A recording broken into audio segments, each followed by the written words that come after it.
On a cold Easter morning during World War I, a young soldier named Thomas sat in a muddy trench somewhere in Europe. The war had drained everything from him: hope, joy, even the memory of what peace felt like. Around him, men spoke in whispers, if at all. Most just stared at nothing. Easter Sunday didn't feel like Easter. There were no church bells, no family meals, no warmth, only silence and the distant echo of artillery. Thomas reached into his pocket and pulled out a small, worn piece of paper. It was a letter from his mother. He had read it 100 times, but today something made him open it again. Remember, she had written, Easter is proof that even when everything seems lost, life can begin again. He almost laughed. Begin again here? Just then something unexpected happened.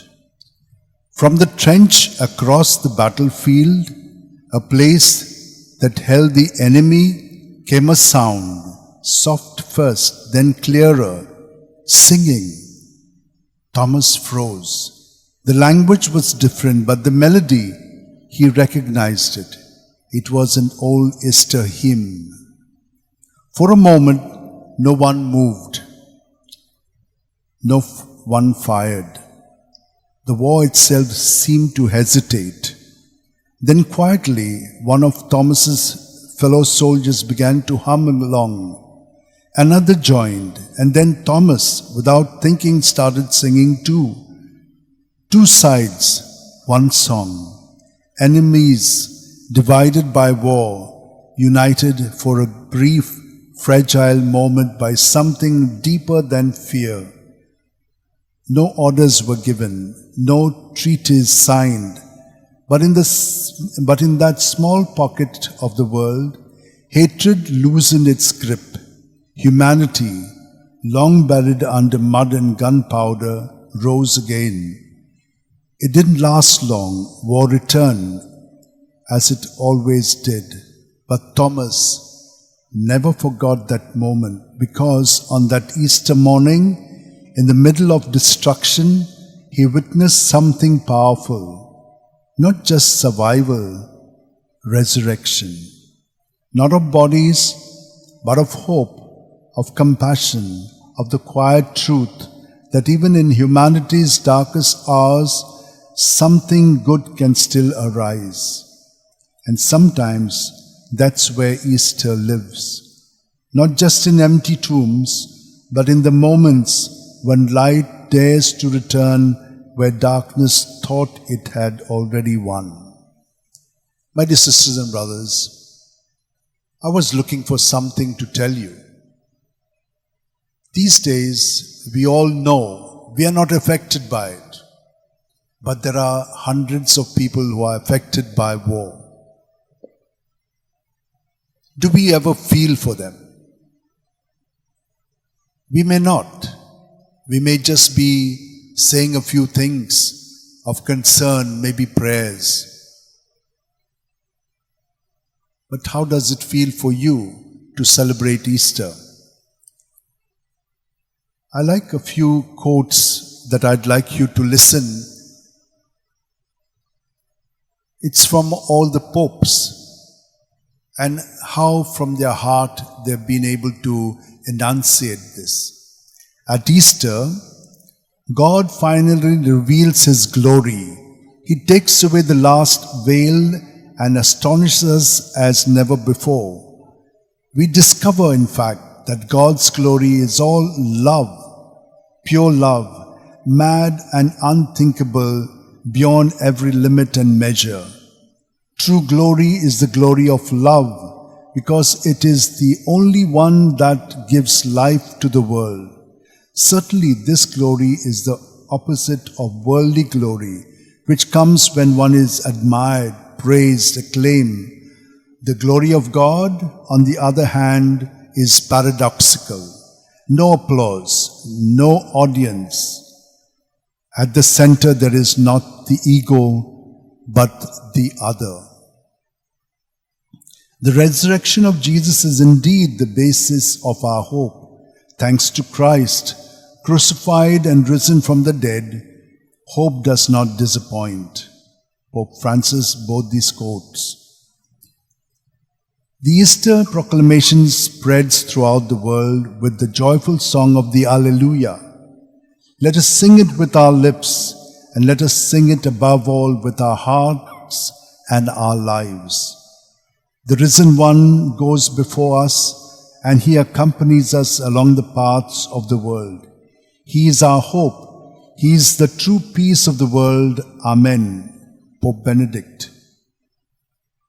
All who seek the Son of Man will see him in the feast of Easter as a true lamb, sacrificed for the world's salvation. On the cross, Jesus died for each one of us. The cross, therefore, is the greatest and most eloquent sign of his merciful love, the one sign of salvation for every generation and for all humanity. Pope Paul II. At Easter, this good news rings out unchanged and ever new in every corner of the earth. Jesus, who died on the cross, is risen.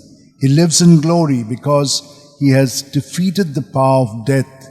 He has brought the human being to a new communion of life with God and in God. This is the victory of Easter, our salvation. There is no evil to be faced that Christ does not face with us.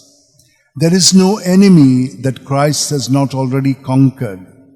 There is no cross to bear that Christ has not already borne for us and does not now bear with us. Pope John Paul II. Christ's resurrection is the strength, the secret of Christianity. It is not a question of mythology or of mere symbolism, but of a concrete event.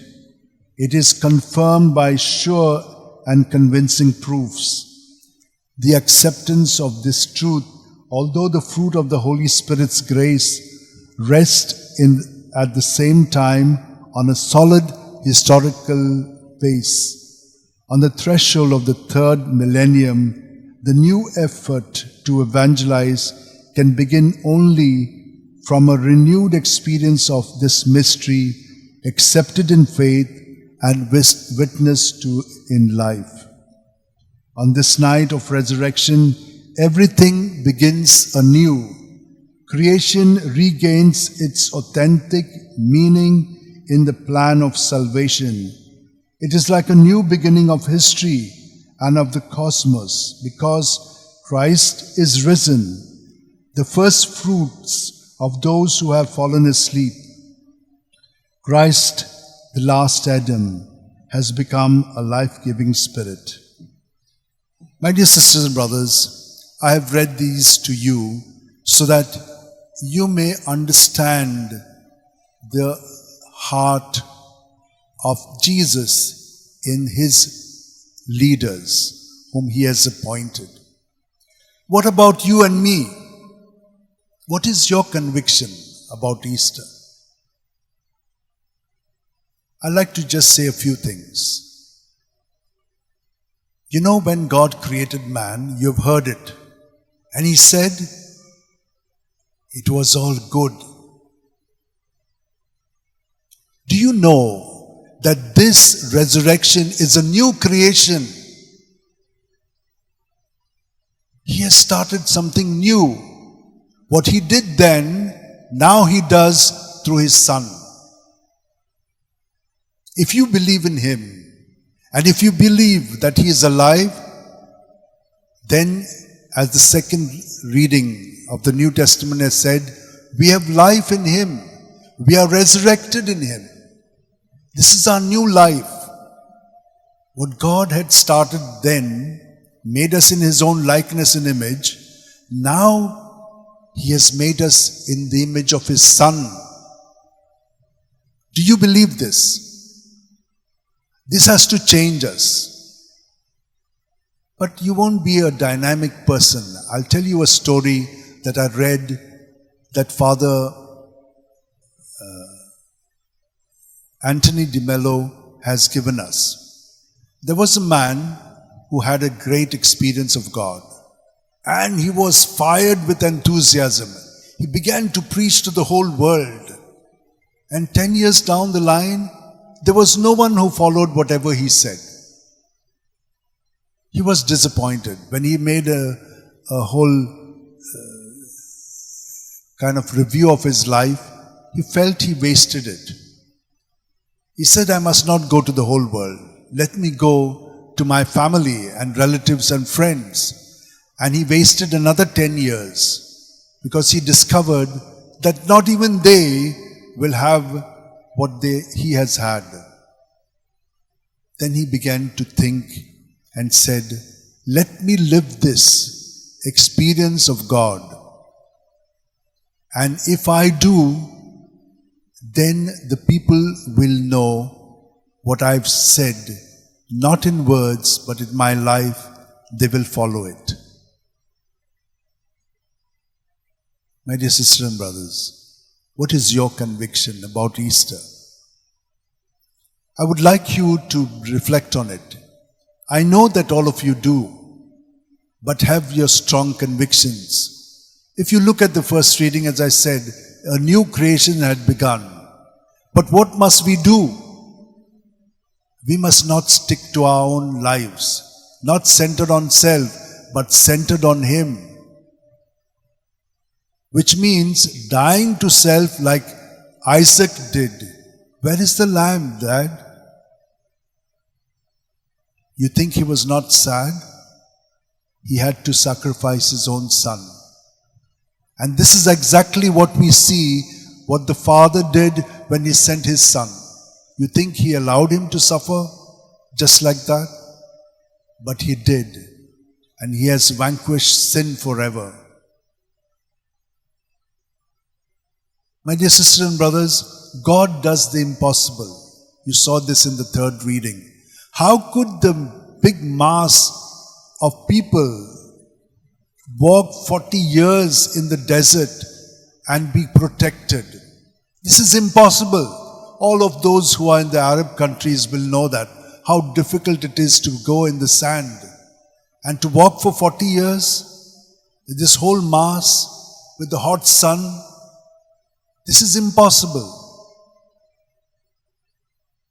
And then you come to the sea and you have to cross it. It is impossible.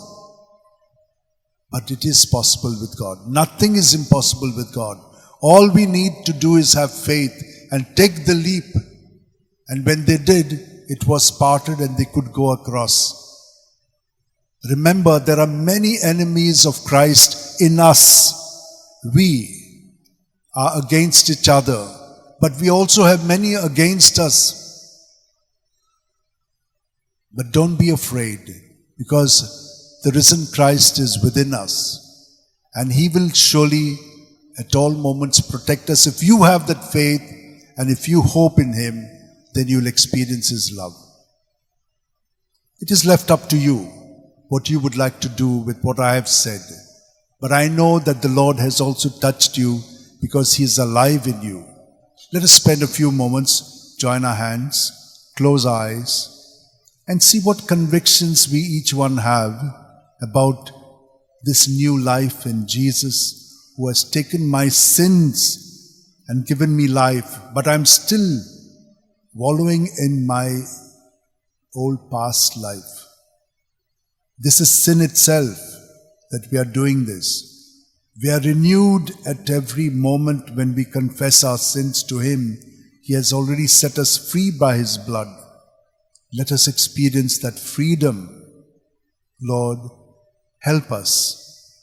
We need your help to actualize this grace as St. Francis did. And then he became your instrument of presence. And he still continues to live here with us to intercede for us. And we thank you, Lord, that among us also There are many who are living this life in the most best way possible through the grace that you have given us.